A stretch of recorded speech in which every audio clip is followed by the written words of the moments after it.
500 miles west of Mumbai lies a forested region where big cats are protected, but the trees are diminishing and their habitat is under threat of vanishing altogether.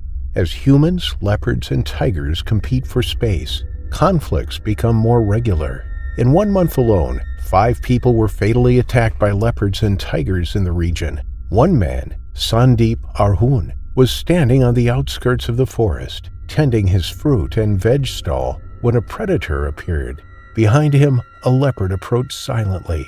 It had spotted the lone man through the trees and knew he was easy prey. Stalking him from behind, it closed in for the kill. It seemed nothing could protect the locals, as they were taken anytime, anywhere.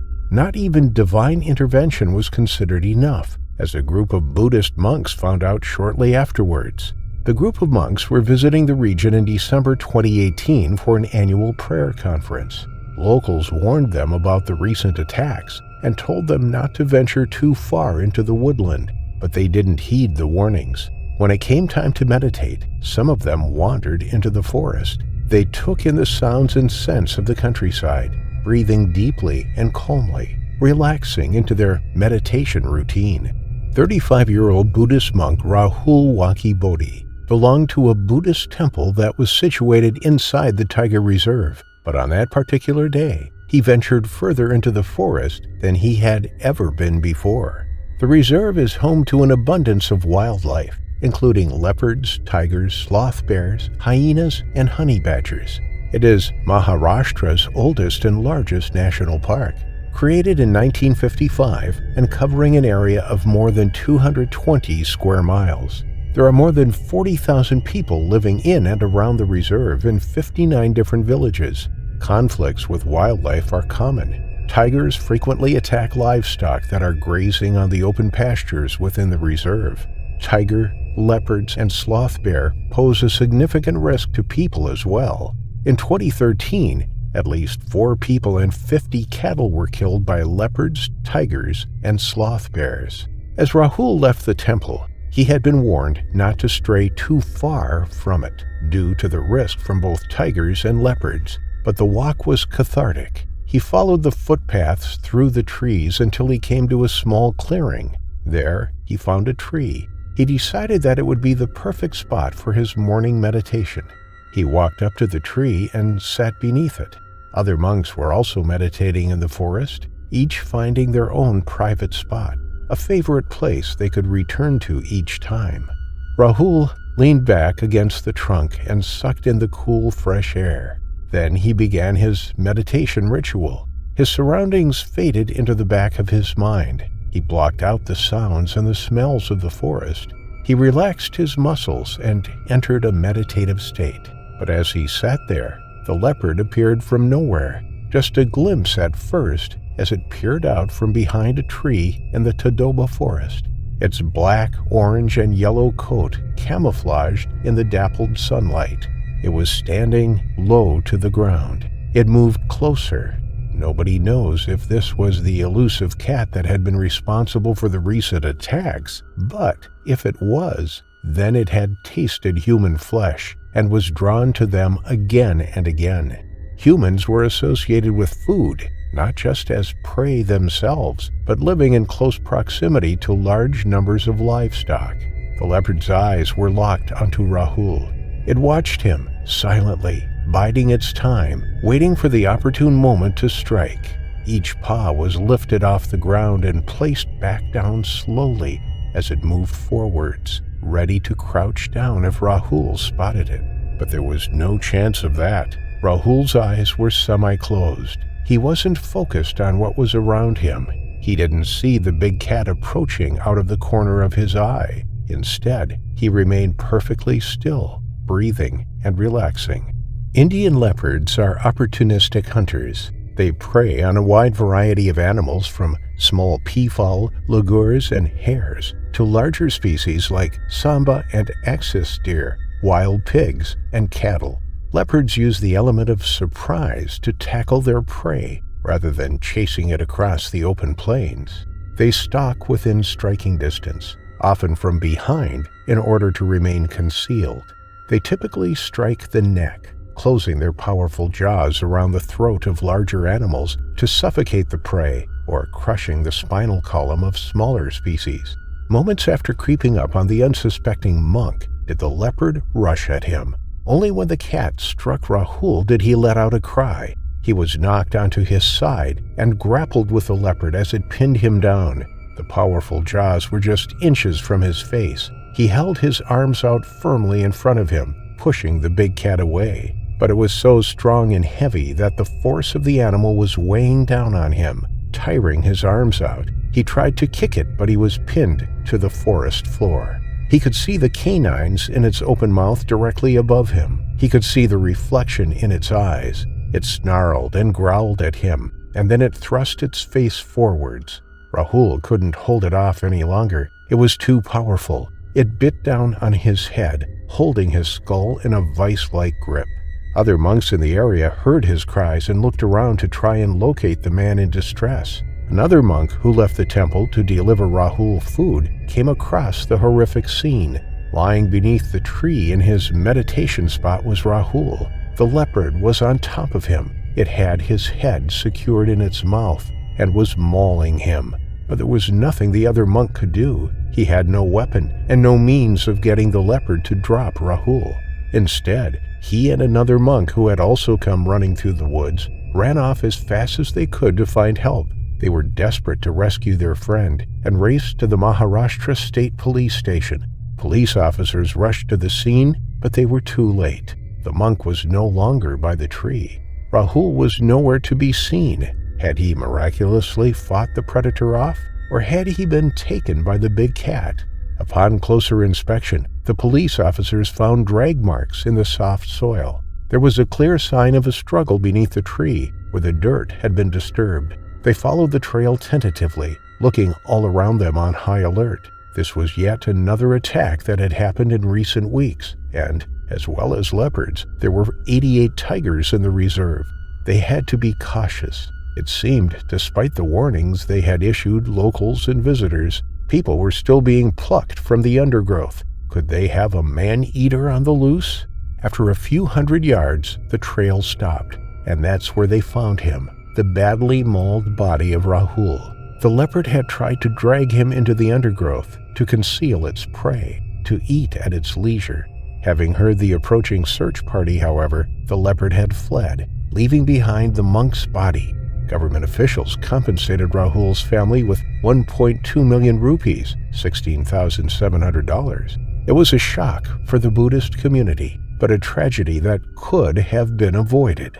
Human settlements and urban developments had been encroaching on the wild habitat. With the thousands of people living in the reserve, it is difficult to preserve the wildlife that also lives there.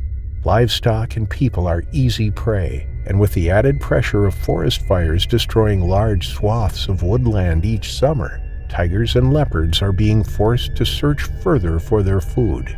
In December 2018, after Rahul's death, local officials were now convinced that there was a man-eating leopard on the loose and strongly advised people not to venture there. They set up a number of traps and camera traps to try and capture the beast. They wanted to lure it into a secure cage so that they could move it to another reserve. Whether this would only relocate the problem elsewhere remained to be seen.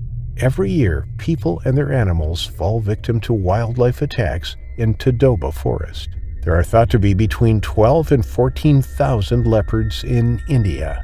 In the previous year alone, 431 leopards were killed by people, largely poached for their skins and body parts.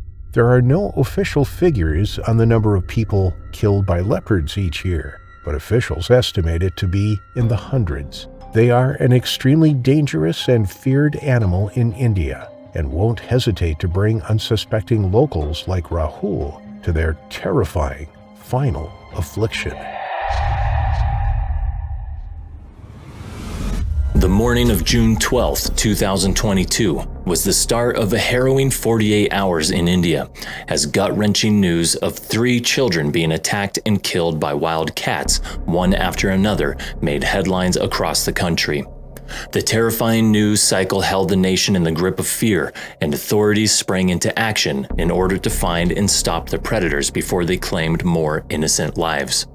The attacks happened near the town of Uri, which is a rapidly expanding human settlement in the dense pine forests of the Kashmir Valley. Over a third of the area is covered in trees, surrounded by tall mountains and flowing rivers characteristic of northern India.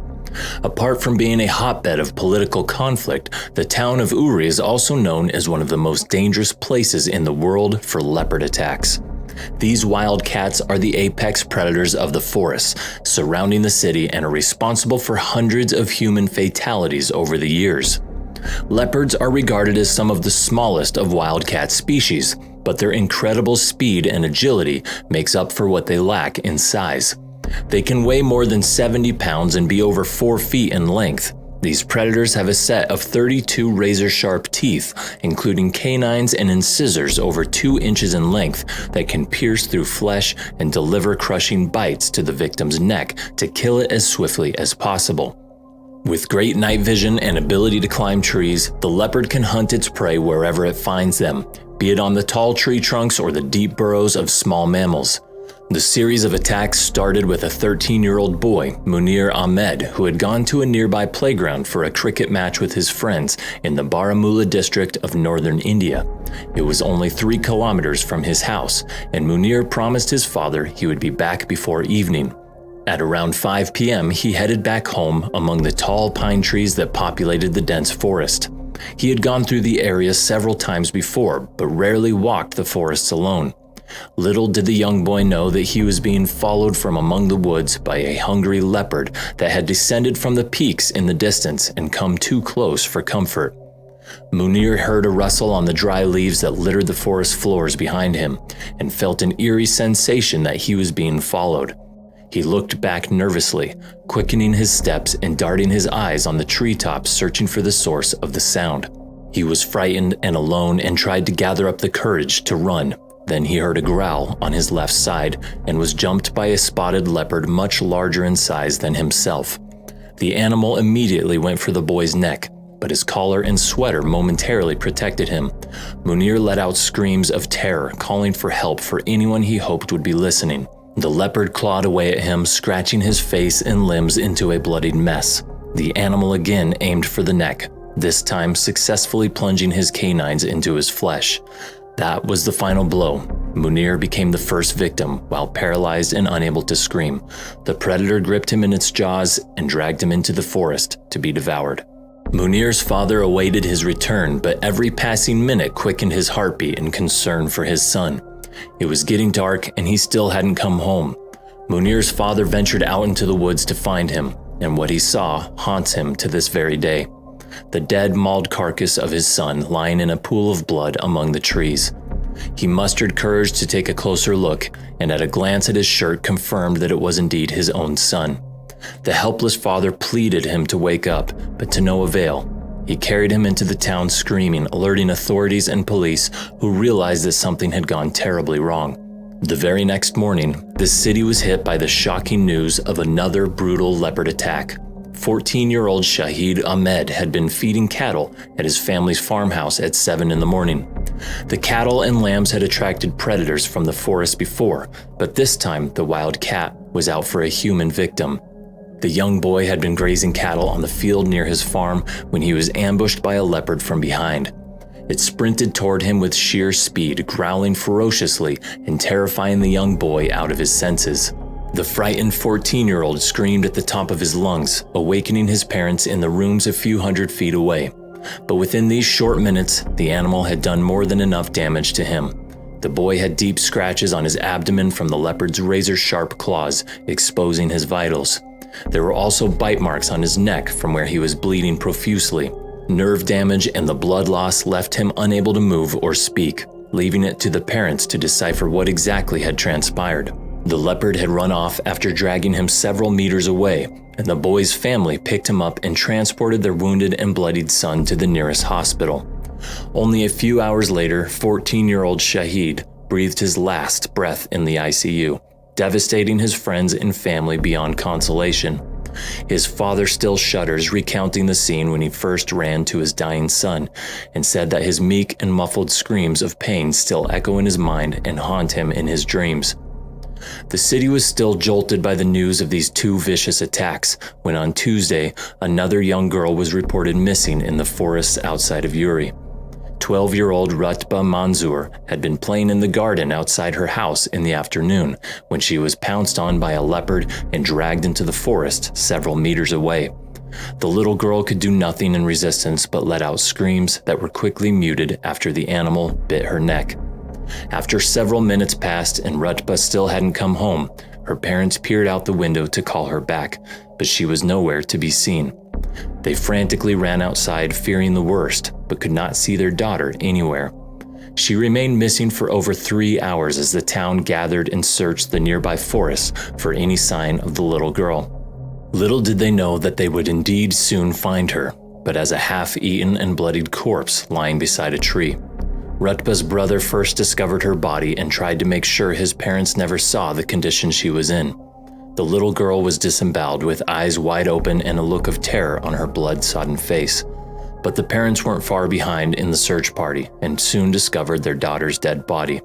The sight broke them down completely as they let out helpless cries for their beloved child. They picked up her remains and carried her back to town in intense grief.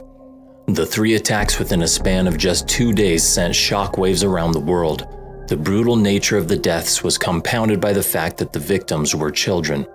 The state government was heavily criticized for not taking action before or even after the news of the attacks had spread. Parents of the 3rd victim, Rutba, staged a massive protest with their townsfolk on the Srinagar highway connecting the city of Uri to the rest of the state. For over 3 weeks, the state government sent handlers, researchers, and shooters into the forest to try and locate the predator. It was gauged from the attacks that there was one man-eating leopard on a killing spree in the city, and it had to be identified and tranquilized. It was several days later in July that the animal was finally located and shot on the spot in the jungle after several failed attempts at tranquilizing it. The Indian government was called on to stop the rapid and unplanned expansion of the towns farther into uncharted forests, increasing the likelihood of a deadly encounter. All residents in the area were ordered to lock up in the safety of their homes before the area could be declared safe. But for the grieving parents of the 3 children, nothing could bring back the light of their lives extinguished mercilessly by a vicious jungle predator in just a matter of a few hours, one after the other succumbing to their unfortunate final affliction. In 1918, the worldwide Spanish flu pandemic was sweeping across the globe. It was a particularly deadly virus, and many who caught it succumbed to its intensity. The people of British India were no different. Most significantly affected were those from the rural villages. They lacked any kind of medical care and were often too far from hospitals to treat those infected. The ceremonial rituals following the death of a loved one were too time-consuming to follow as more and more people fell prey to the deadly disease. With bodies mounting up and fewer able-bodied people to help bury them, the villagers turned to simply throwing the bodies in the surrounding woodland. At the time, they didn't know that they were dumping the bodies in the territory of a young male leopard. With encroaching farmland displacing some of the leopard's natural prey, it stumbled across the masses of bodies. It provided an abundance of food for the leopard, easy meat to satiate his appetite. But when the pandemic subsided, the piles of bodies dried up. Having lived off a diet of human flesh for so long, the leopard had a taste for it and had now become habituated to it. That's when the killings began. The first person was plucked from their bed as they slept.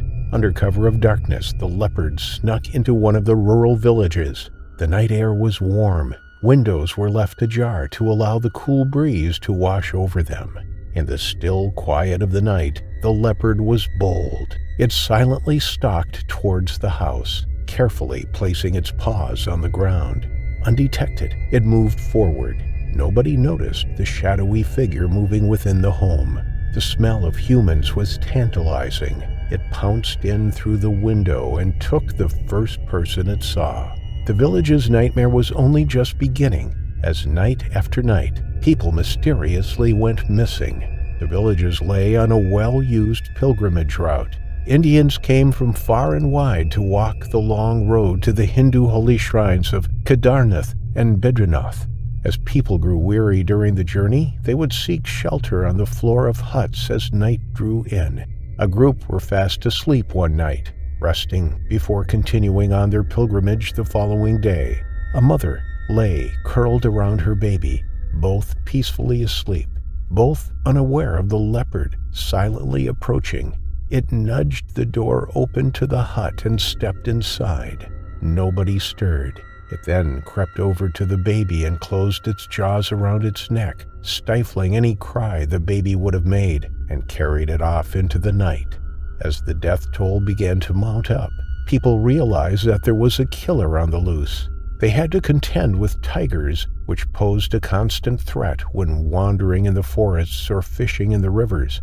But this leopard was entering people's homes. Soon, people refused to go out after dark. They were too afraid to leave their homes.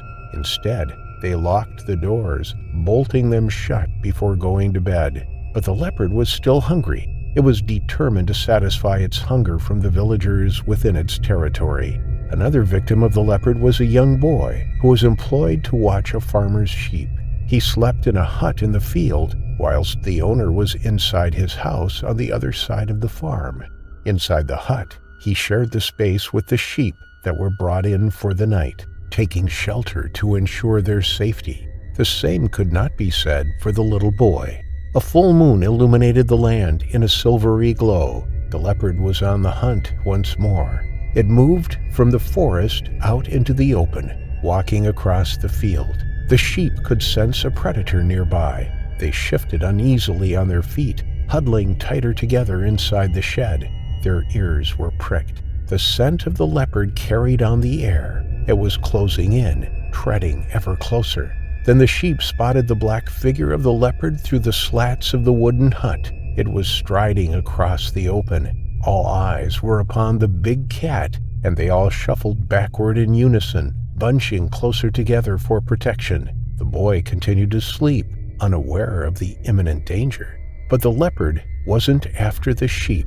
It could have easily taken down a sheep from the flock, but that wasn't its target. Instead, it made its way to the hut and sniffed the base of the door, and could smell the youngster sleeping peacefully inside. But a door wasn't going to stop the leopard that night. It leapt up at the door, knocking it flat to the ground. The clatter caused the sheep to panic, and it awoke the young shepherd. He sat bolt upright, his heart thundering in his chest. Seconds later, the cat leapt on top of him. He let out an ear-piercing cry and then was silent. The farmer hadn't heard a sound. The following morning, the boy was nowhere to be seen. Locals found the broken door to his hut and spotted drag marks where the leopard had dragged the boy's body away to feast at its leisure. Little more than 50 yards away, locals found the half-eaten remains of the young shepherd. The leopard had struck again. Fear gripped the communities in Uttarakhand. They didn't know who would be next, or if they would wake up the following morning or be struck down as they slept.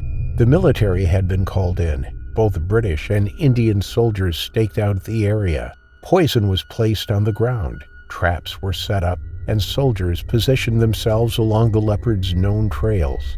But every night, the leopard evaded them.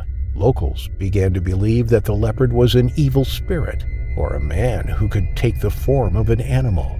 It was clever, constantly changing its location to avoid capture. When soldiers surrounded one village, the leopard would take someone from the next village along. When they went to protect that village, the leopard would attack the first one. It was a game of cat and mouse, a game that cost people their lives. Rewards were offered by the government to anyone who caught the leopard and ended its reign of terror. But as the months turned into years, there was only one man for the job. Jim Corbett was a well-renowned hunter. He had been born in India, though of British ancestry, and had made a name for himself as the best hunter around. He had successfully hunted the Champawat tiger, a man-eating tiger that was responsible for the deaths of 436 people. He had skill and patience, and was an excellent tracker, too. He accepted the challenge of taking down the leopard that was terrorizing the Indian people. Jim set out his traps and tried to lure the leopard inside, but the cat seemed to know what lay in wait for it. Instead, it avoided the traps and continued to kill. Most nights, Jim would settle in the branches of a tree and wait for the beast to emerge. But each night he was left disappointed. Once, he climbed down from the tree as dawn broke and ambled back to the house where he was staying. He had a feeling he was being watched and clutched his rifle tightly. He rushed inside the front door and securely fastened it behind him. Only in the morning did he realize that his instincts were right and just how close he had come to being another victim of the leopard. He could see his trail of footprints left in the soft mud, and right there next to them, just yards from his front door, were the paw prints of the leopard. It had followed closely behind him, about to strike, when Jim had mercifully made it to his door. After a year of trying to catch the leopard, Jim staked out again in the branches of a tree. He secured a live goat by a tether just a short distance away. He also fitted the goat with a bell, so that even in the dead of night, he could tell if the goat was in trouble or not. The leopard was always a silent killer. Once, two men were sharing a hookah or a shisha pipe. They sat on the floor of their hut as evening drew in, but as they chatted quietly amongst themselves, they didn't realize they were being watched. The leopard was just feet away, standing in the doorway. Its eyes were locked onto the two men. It didn't make a sound, not a growl or a breath, not a footstep or a creak. Then, when one man dropped something on the floor and turned around to retrieve it, the leopard rushed forwards. In the seconds that it took the man to retrieve the object from behind him, his friend had been whisked away. He turned back around, and his friend was gone, snatched just a foot from where he sat, silently taken never to be seen again. Other times, the leopard wasn't as silent. In the middle of the night, those who were next on the menu would be awoken by a terrifying sound, the sound of the leopard clawing frantically at the mud walls of their huts. It had begun digging its prey out of their homes, stopping at nothing to ensure it secured a meal that night. The frantic scraping noise was usually followed by muffled screams as yet another person fell victim to the tireless attacks. Jim Corbett wasn't going to give up. He knew the locals were relying on him to save their lives. As he waited patiently in the tree each night for more than a week, his eyelids grew heavy. His rifle was aimed directly at the goat. Then the haunting sound of the goat's bell began tinkling in the darkness.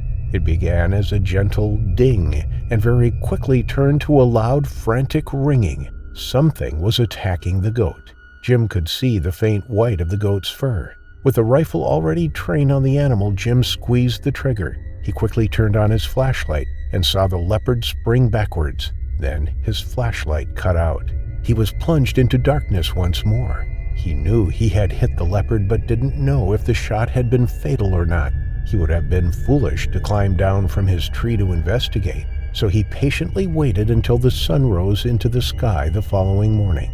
There, lying 50 yards from the injured goat, was the leopard. Jim was hailed as a hero, and celebrations rang out across Uttarakhand. Even to this day, celebrations are held on that day every year to mark the end of the tyrant that took the lives of more than 125 individuals to their terrifying final affliction. The most recent spate of leopard attacks in the Junar forest happened recently in 2024. The 13 villages that dot the area, littered with sugarcane plantations in between patches in the forest, are in for a nightmare if officials can't catch the predators responsible. The village has lost 3 of the most vulnerable members in the last 30 days alone to the leopards. The young and old are the ones being targeted, and tensions are starting to rise. If the government can't find a solution, then parents and families will find another way to protect their kids. It all started with Sanskruti Kolakar on the 11th of April, a 1.5-year-old baby girl who was out in the field with her father.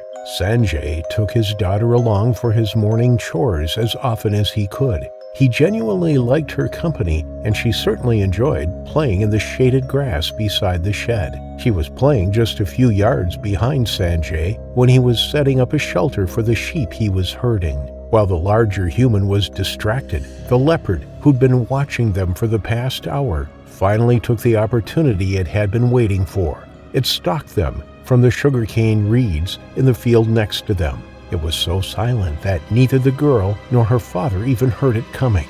When it reached their turned backs, it grabbed Sanskruti and bolted back around to the field. The little girl didn't even have a chance to scream. The leopard's powerful jaws closed around her neck, letting out a bone-cracking snap through the air. It was that sickening crack that made Sanjay turn around, only for him to see his daughter's limp body inside the jaws of the leopard disappearing into the rows of sugarcane. Sanjay snapped out of his stunned stupor and ran after them, but the animal was too fast. Sanskruti was such a tiny child that her weight didn't slow it down at all. All Sanjay could do was to turn back and find help.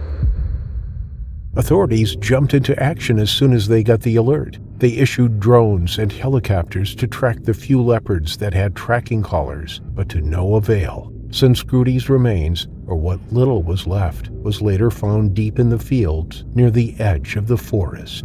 Almost a month later, a woman in her 30s was attacked while working on a plantation, presumably by the same animal, but she miraculously survived. She nearly lost an arm, and she'll never have full use of it again. This brave survivor prompted the cat to leave the healthy adults alone after that. She'd put up such a fight that she pulled out a chunk of the leopard's skin and hair with her bare hands. The patch of skin she managed to yank out was a significant amount, and that adrenaline-fueled burst of strength was probably what saved her life. Just 2 days later, on May 7th, Rutba Fatali, an 8-year-old boy, was out playing in the front yard of his aunt's house. He and his family had come from the city to visit relatives in the village of Kulwati. His mother and aunts inside the house heard a blood-curdling scream coming from the front yard. The woman inside the kitchen ran out just in time to see Rudwa's bare feet disappear into the sugarcane field as the spotted cat dragged his body away.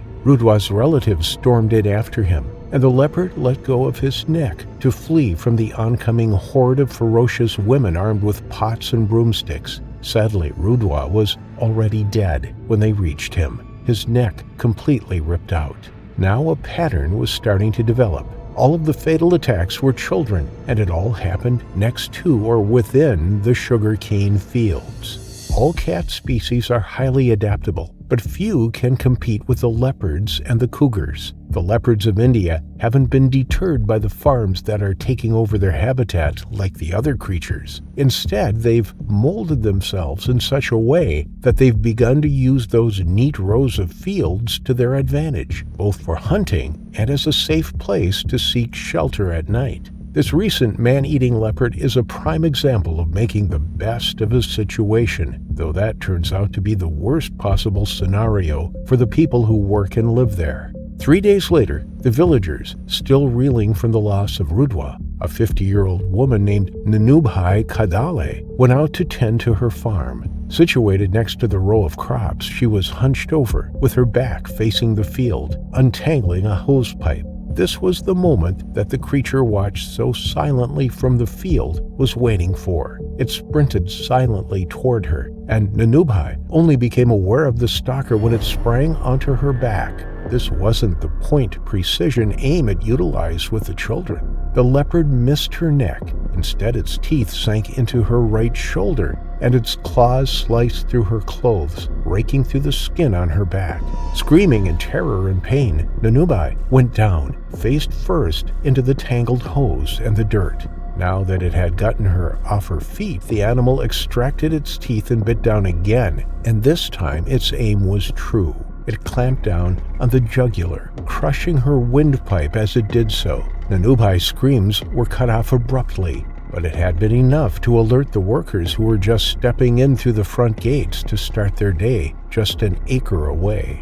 Tragically, they were too far off to make it in time to save her. By the time they'd run over, the leopard, with Nanubai still alive and losing consciousness from lack of air and loss of blood, dragged her by her neck into the fields. The farmhands ran after the sound and followed the trail of blood left behind in the attack's wake, screaming and yelling as they went. Their machetes and spades were raised, ready to hack Nanubai free from the beast if they had to. But again, it released her to flee from the approaching mob, ripping out as much flesh as it could fit in its mouth from her neck and shoulder. She was dead by the time the group reached her. The villages surrounding the Junar forest are in an absolute uproar. Authorities are truly putting out every resource at their disposal to catch this spotted serial killer. A curfew has been set in place so that no one is out during the dusk or dark hours. Elders and children are chaperoned by armed patrols. 50 guards have been deployed alongside trap cages, 20 night vision cameras, and they've even started handing out firecrackers, imploring villagers to deploy them at random intervals. So far, the crackers have been the most effective at all. Every time workers set them off before they go into the fields, the sugarcane stalks become alive with rustlings as creatures big and small flee from the blasts. The traps worked very well too, but the success also brought a startling reality to the forefront. It might not be a single leopard responsible for the quadruple attacks. 7 leopards, caught in just 7 days, were captured within the 5-mile radius surrounding the Junar Forest's villages.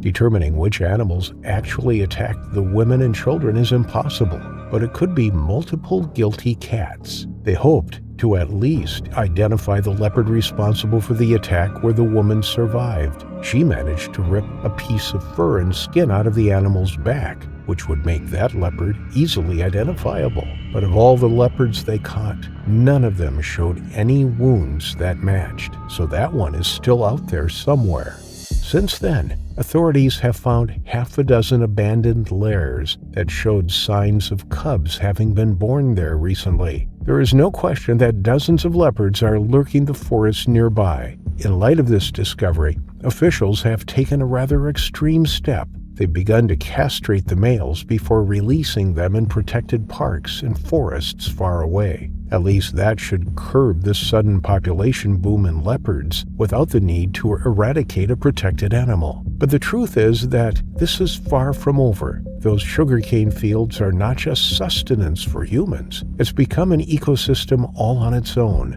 alive with rodents, birds, and snakes. And every year, the animals inside those fields get bigger as they're attracted to the smaller game, leading to an ever-growing problem. With humans now part of the food chain too, with all that food now available, it's not surprising that there's been such a rise in their populations. With the leopard's recent taste of blood, there is no telling how many more will soon meet their terrifying final affliction.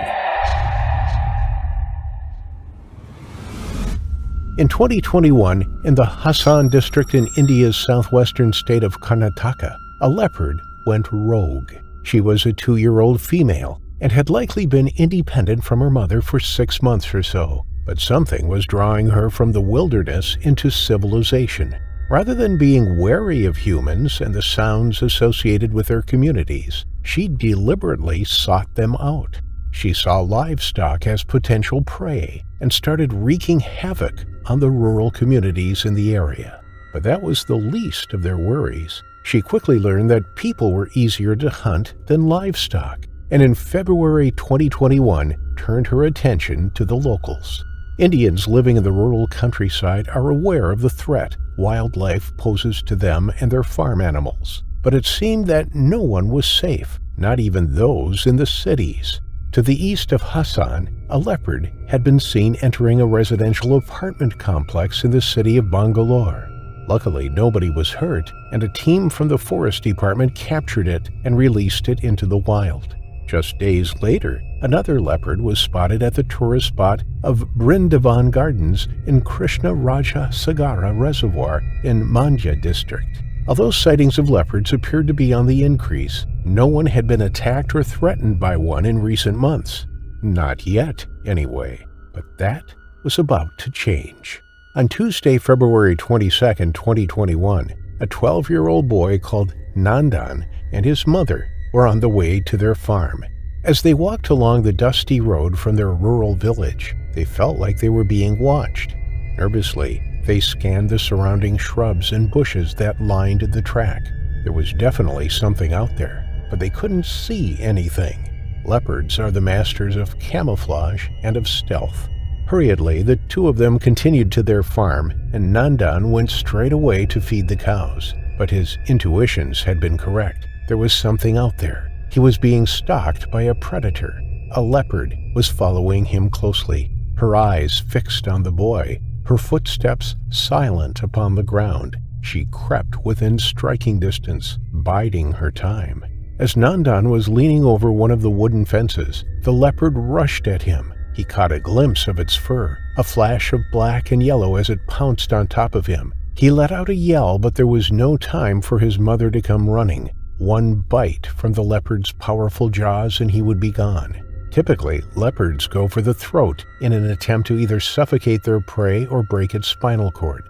Nandan had to fight back. It had him pinned to the ground, the weight of it pressing down on him. Its jaws were just inches from his face. It pushed its face forwards and bit into his shoulder. Its claws dug into his chest. He cried out again and again and tried to push it off him, holding its fearsome canines away from his neck. When he realized that he didn't have the strength to fight the animal off him, he quickly pulled his arm back and jabbed it in the eye with his finger.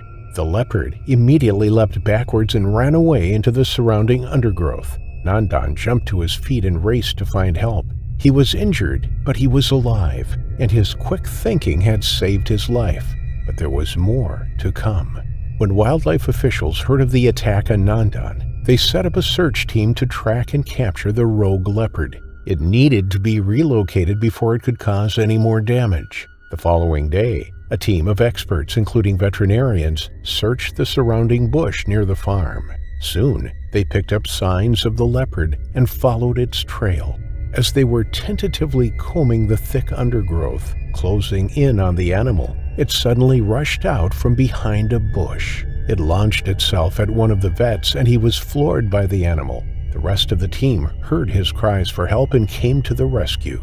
Spooked by the shouts from the others, the leopard left the vet and ran away. The team were shaken. They now knew that they were dealing with a bold leopard, one that wasn't afraid to take on humans. Before she could be tracked again, the leopard was about to make another attack. This time, Rajagopal Naik, his wife Chandrama, and their child Kiran had just been attending a wedding. After the celebrations, they were on their way home to their village of Bendikere near Avaskere Taluk. All three were crammed onto their motorcycle, riding along the road in all their finery. But just like the boy, Nandan, and the vet, they were being watched. They didn't know it at the time, but they were heading closer and closer to the rogue leopard. It was waiting for its opportune moment to pounce. The leopard persisted in hunting humans. Whatever drove her to purposefully hunt man, she was becoming more dangerous. As Rajagopal motored the bike around a corner, the leopard struck again.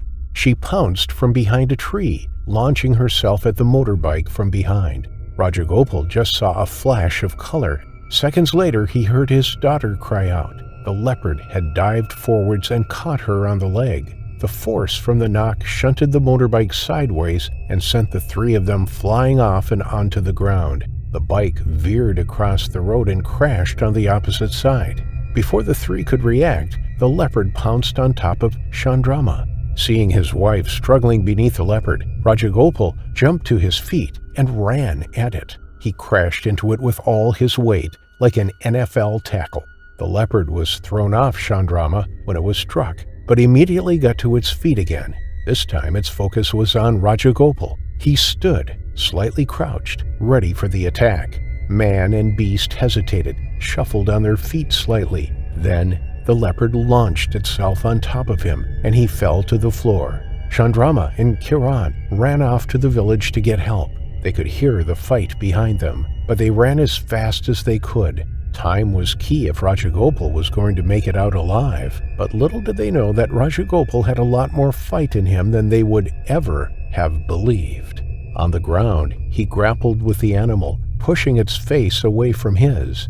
In the commotion, he was bitten and clawed across his face, head, and neck, but his adrenaline was pumping so much that he didn't feel the intensity of the injuries. Instead, he continued to fight back, trying to hit the leopard. He whacked it with his elbow, delivering blow after blow. With the leopard so focused on biting Rajagopal's face, he managed to lock his arms around its neck and turn so that he was now on top of it. Then he positioned his knee across its neck. The pressure built, and the leopard tried desperately to free itself from the headlock, but Rajagopal pushed down harder with his knee. The leopard writhed beneath him, thrashing out with its legs and tail, trying to drag itself away as Rajagopal held fast. It was losing the battle. The oxygen had been sapped from its body. It couldn't breathe, and the fight was almost over.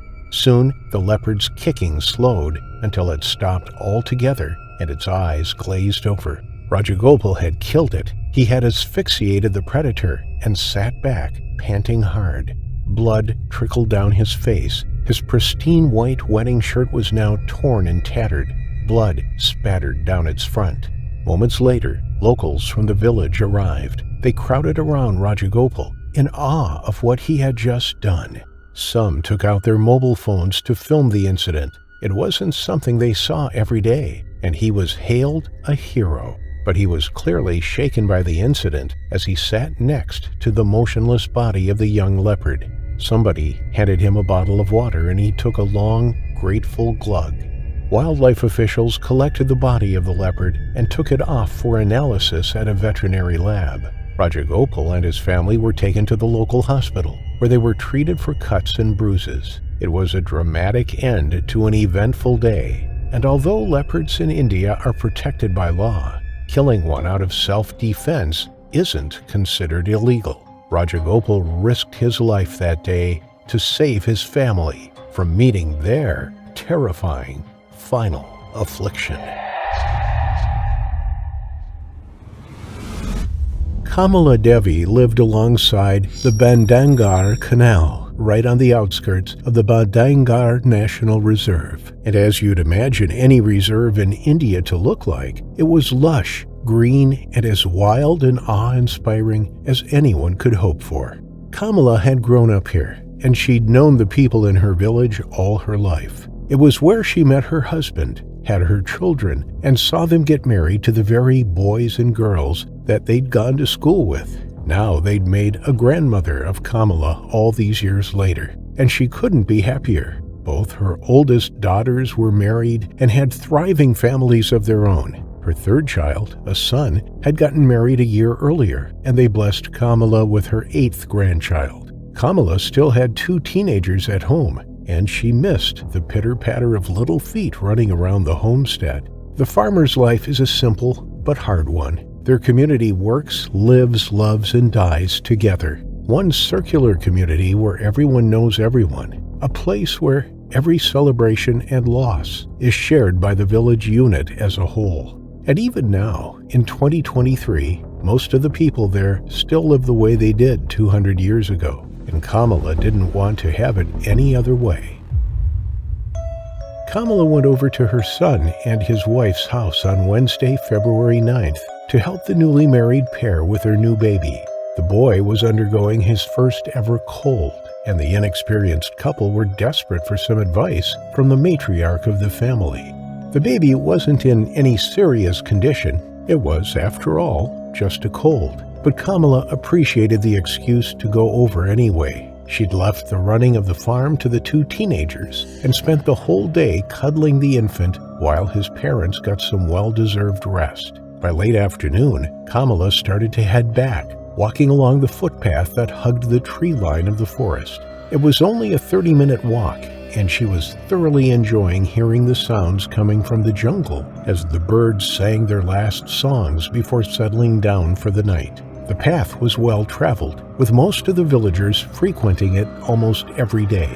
And since it was just a stone's throw from the tiger reserve, where the animals roamed free with minimal fencing, most of the locals knew to be on the lookout at all times. People rarely traveled alone, even if they had vehicles. But that night, Kamala was by herself, and there was a predator in the trees who was very aware of that fact. But this was no tiger, it was a leopard.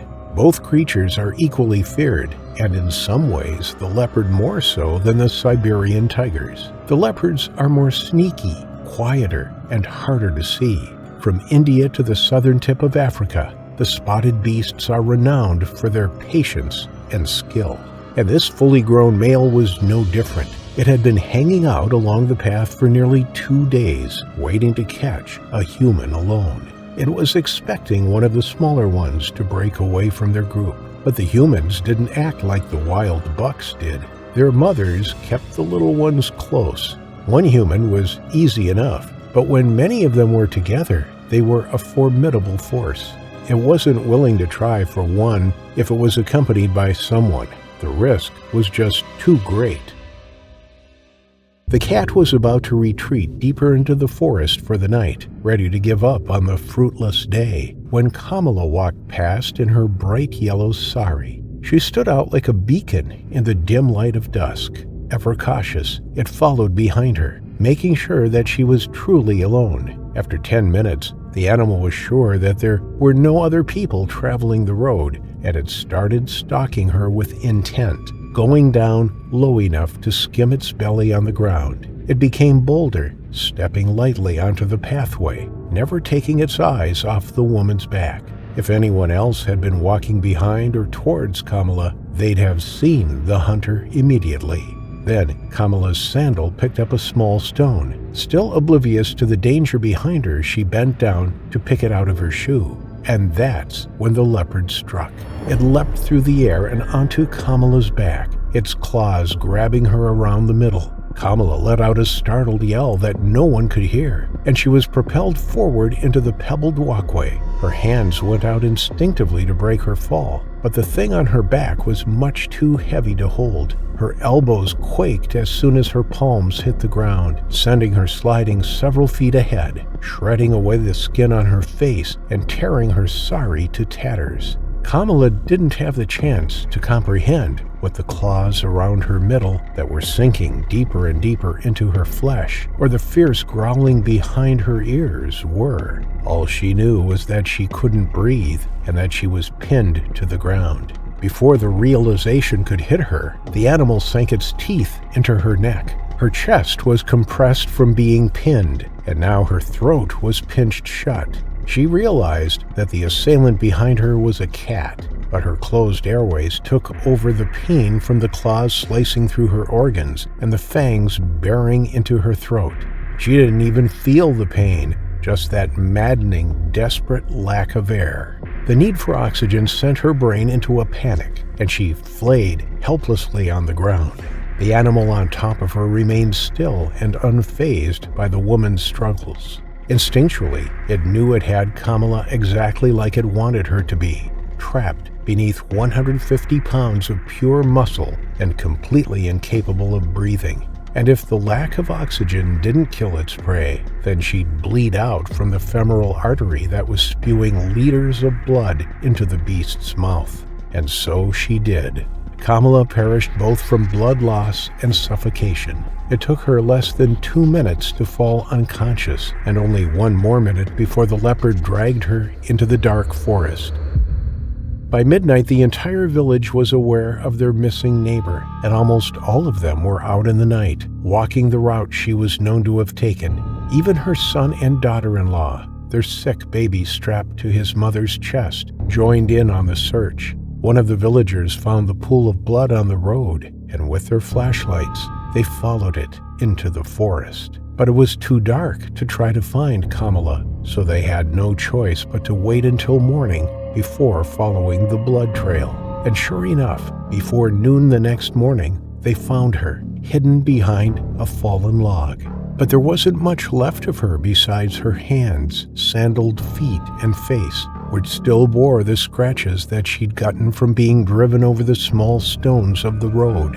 The rest of her organs lay scattered across the forest floor. The men who found her turned back to warn the family not to come closer because all of Kamala's children, grandchildren, and her husband were already on their way. It took all of the village men to drive them back and spare them the gruesome sight. But not even the villagers could bring themselves to collect the pieces that once belonged to their neighbor. Instead, they made a circle around the perimeter to keep any animals away until the authorities arrived. There was no need for an investigation. Everyone could tell by the scene what had happened. All that needed to be done was for her body to be collected and returned to the family so that they could give her a proper burial. The leopard hasn't returned since. Or maybe it's been hiding in the tree line all along, waiting to bring another villager who wanders alone on the trail to their terrifying final affliction. Queen Elizabeth National Park in western Uganda is a natural masterpiece that exudes an air of grandeur and regality. It's an unquestionable cornucopia of diversity, where over 500 bird species and over 90 mammal species call it home. The 1,229 square mile landscape is Uganda's top tourist hotspot, where many flock to watch tree-climbing lions, African buffaloes, and chimpanzees, as well as the elusive leopards, among others, which roam the sprawling savanna. The park rangers here are the unsung heroes of this wilderness, where they work tirelessly to safeguard the wildlife from illegal poaching. Doreen Ayera was one of the many rangers at the Queen Elizabeth National Park, dedicated to protecting and preserving the park's wildlife. Like her colleagues, the park had given her a place to live on the grounds near the Maiwea Safari Lodge. As the first rays of sunlight broke over the horizon on Friday the 4th of May, 2018, Doreen slowly stirred from her slumber. She sat up and stretched her arms while taking in a deep breath of the crisp morning air. She glanced out the window and took in the majesty of the park, a place she had come to know, love, and call home. Every day here meant a new adventure, a chance to explore the vastness of the park. And despite the fact that her job came with a lot of risks, she always looked forward to what nature had in store for her. After breakfast, Doreen put on her sturdy hiking boots and laced them tightly, and then strapped on her leather utility belt. As she made her way towards the door, the giggles of her 3-year-old boy, Elisha Nabugeri, reminded her that she had forgotten to bid him goodbye. It was a bittersweet moment as she bent and gave him a warm embrace. With a heavy heart, Doreen stepped out, knowing that her nanny was well equipped to care for Elisha while she was away. Leaving the toddler behind every day was a struggle, but she understood that there was no other way of providing for her family. Unfortunately, she had no idea that this would be the last time she would see him. As the day progressed, the nanny and the toddler went on with their usual merrymaking. They ate, drank, and danced to the gentle tunes that the nanny hummed. Elisha took his afternoon nap, and when he got up, he and the nanny were back to being lively again. The house was all about giggles. They had so much fun that they didn't notice the hours rush by. Doreen was still at work, counting the minutes till her shift was over so that she could go home to see her son. As the sun was setting in the evening, her nanny decided to prepare stew for dinner. Her job required her to ensure that tired Doreen would arrive home to a hot meal. The kitchen was outdoors and separate from the main house, prompting her to leave the toddler inside the main house. He wasn't going to be in there too long. The bubbling sounds of the stew filled the kitchen air as she leaned over to stir the contents of the pot.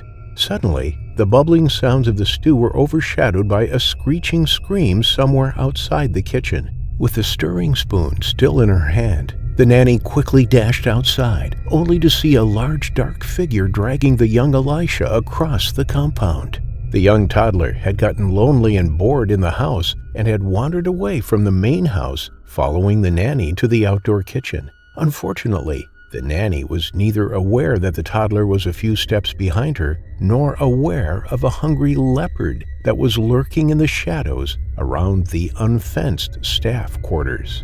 Unlike the other big cats, leopards do not chase their prey but rather use the stalk and ambush technique to hunt. They try to get as close as possible to their target before launching a brief and explosive charge, which can be as fast as 60 kilometers per hour, after which they make a bite to the neck, eventually crushing the windpipe and suffocating the victim to death. This leopard had stalked the lone toddler as he was headed to the kitchen before noiselessly launching its attack. The nanny tried to intervene, chasing after the screaming Elisha and the leopard, but it was too late. The beast had calculated its moves and was too fast for her. The elusive leopard tightened its grip on the toddler's neck and carried him like a rag doll deeper into the darkness of the park. On average, a leopard's bite force is between 300 and 310 pounds per square inch. This, together with its sharp, powerful teeth and neck, is capable of pulling over 275 pounds of carcasses up trees, made the toddler's 31 pounds a walk in the park for the elusive leopard. The sounds of its growls echoed through the staff quarters as Elisha's screams eventually faded into a haunting silence, leaving nothing but the wails of the nanny and the sound of the leopard's triumphant snarls as it retreated back into the wild. The commotion had attracted the other staff members, who on hearing the ordeal were left in utter shock. It was too late for them to help, and never once had they thought they would live to witness such a tragic incident. They had always thought that they were safe within the staff quarters, guarded by rangers day and night. But on that fateful night, the true state of their security lay open before them. The mood of that Friday's early night changed as the feelings of horror and despair hung in the air. The nanny didn't know the right words to tell Elisha's mother, Doreen, on her return from her shift. The available staff promptly volunteered, and a search for both the leopard and Elisha was mounted. The search party set out in the dark of the night, their hearts heavy with the weight of uncertainty. They combed the park, following the route the leopard had dashed towards. They searched through the undergrowth of the savannah and called out Elisha's name with hopes of a response. But the only sounds that echoed back to them were the rustling of leaves, the hooting of owls, and the distant growls of other nocturnal animals. As the hours passed and the night wore on, they grew more and more anxious, fearing the worst had already occurred. And then, the following day, on Saturday, they found exactly what they had been terrified of.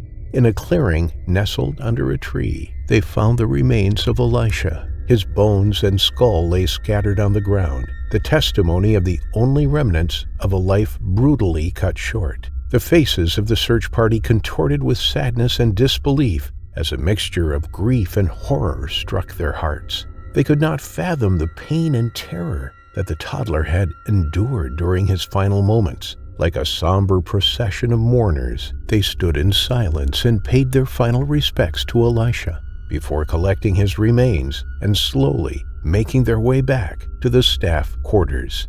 Elisha's father, Francis Manana Nabugeri, laid the remains of his son to rest in a coffin. He was deeply devastated by the horrific turn of events and urged the Uganda Wildlife Authority to erect more measures to protect the staff and their kin. News of the incident shocked many in Uganda, where leopard attacks on humans are rare. The idyllic beauty and graceful nature of the elusive leopard had once again been badly tainted and marred by the memory of Elisha's tragic final affliction.